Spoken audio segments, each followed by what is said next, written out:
شارح علي وقال هلا علي وقشي حشود لي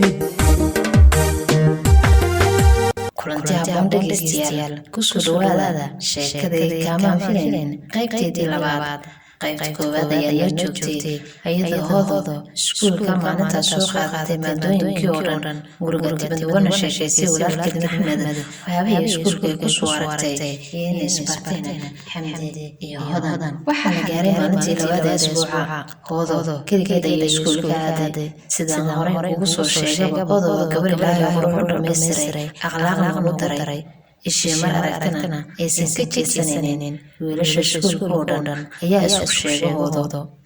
inay tahay gabar aad u qurux badan wanaagsan wiil walbana wuxuu raadinayay wadada hoodo ku baran lahaa jahada nuurkiyo joogida dheer kulka joogsataan jiriricooda jamashadeediyo jamalka quruxda kulkan jaleecan jeeso waaya marka la gaaray xilliga dhigitaanka iskuulka hoodo kama haysan soo bixi jirtay fasalka iyo keligeed ku heli jirtay si ay casharada halkaas ugu sii akhrisato waxay saas ahaataba waxaa la gaaray xilliga imtixaanaadka waxayna ahayd gabar dadaal badan oo aad u jecel casharada waxaana guriga ugu imaan jiray Hodan oo ay saaxiibo dhow ahaayeen balse Hodan sidooda ma ahayn xanuunsan ee waxa ay lahayd saaxiibo badan waxayna u sheegtay inay wada socdaan mursal oo isku garaacsiiyeen Hodan hadalkaas kuma socon balse waxay saaxiibteed Hodan u sheegtay inay arrintaas iska dhaafto maadaama waalidkeed ay fursad u siiyeen inay wax barato jaaniskaasna ay ka faa'iidaysato waxaa la galay imtixaanaadkii maalintii ugu dambeysay waxaa la galay maadada ugu dambeysay imtixaanka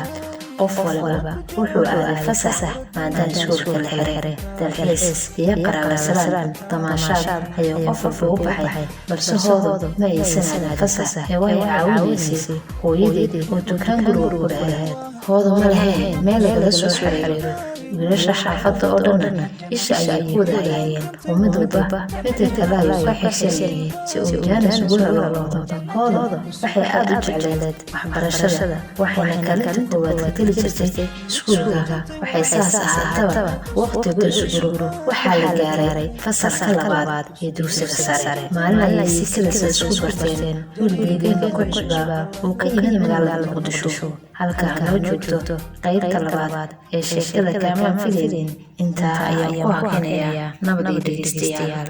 jahada nuurkiyo joogida dheer kulka joogsataan jiriricooda jamashadeediyo jamalka quruxda kulkan jaleecan jeeso waaya